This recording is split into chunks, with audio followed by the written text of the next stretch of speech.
So one of the other announcements or news that came out is that IBM has introduced a new mainframe. Gotta love this, right? The Z17.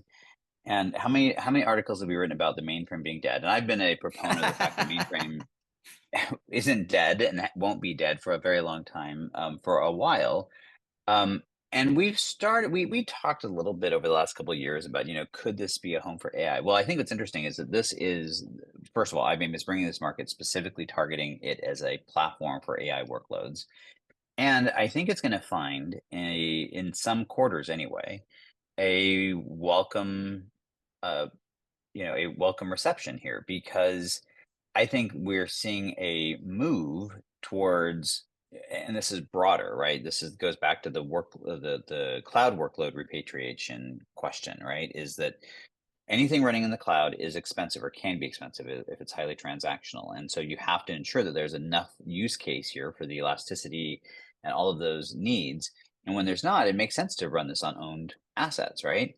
And so that was part of the use case behind why the mainframe wasn't going to die anyway, because so many of these workloads were in fact very non-elastic. They were very static. They've been running the same way for 20 years, and we could drive flexibility around the edges. And what I think is interesting is I think for a lot of these AI workloads, we're going to find something very similar in some cases. And so there's a case. Now, the question is, if you're doing that and you're trying to run this in-house, well, what are you going to run? Well, this is where I think Meta has a leg up, because it makes total sense. Let me go ahead and run an open source LLM that I can run on my own mainframe, and suddenly it opens a store. And I think we're going to see more and more of that sort of play out. So I think it's an interesting news, not surprising. And I think it portends this sort of bifurcation that we're seeing, that I think we'll continue to see across sort of all dimensions of this as enterprises try to figure out the right way. And I will stand by something I've been saying for probably close to 10 years now, that this is the age of hybrid IT. We're never going to see everything in the cloud. It's going to be this balance, and it's all about the workload. And I think this is just more proof of that fact.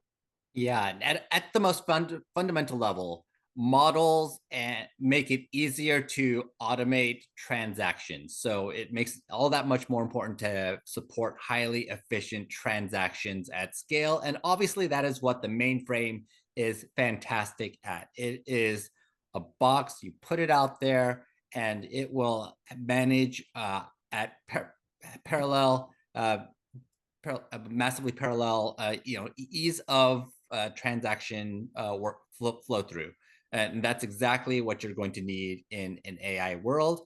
And I think one of the other things that got my attention here is that at the same time, IBM also announced the acquisition of a data consultancy firm, Hakkoda, that will, I'm sure, be helpful in bringing together the mainframe, your data warehouse, and your AI strategy. All of that, the data modernization story has become more important for IT, and mainframe is just going to be part of that hybrid story going forward. We can finally stop saying that on-prem is dead, cloud is everything, or vice versa. Cloud is overrated, everything's going to come back on-prem. That we know that we have a spectrum, and there is just a spectrum of capabilities that you need based on what is most appropriate for the workload.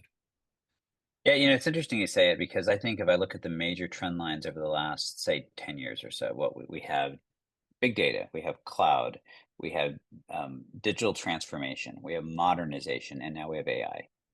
And it's tempting to look at these as cyclical. It's tempting to look at them as sequential, like we went through one and then that one sort of died off and now went onto the other.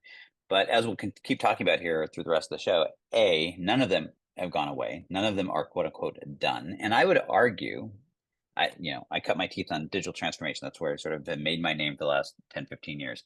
I would argue it's all of this is just, as you said, that spectrum of digital transformation. That's all the exact same story, that we exited the era of the sort of monolithic approach to technology, and we've now been on this journey that I don't even know if AI is the culmination of it or not. It might be, but it's this journey through this spectrum of transformation of how do we modernize the enterprise technology stack, and really the technology philosophy, how we leverage and deploy technology.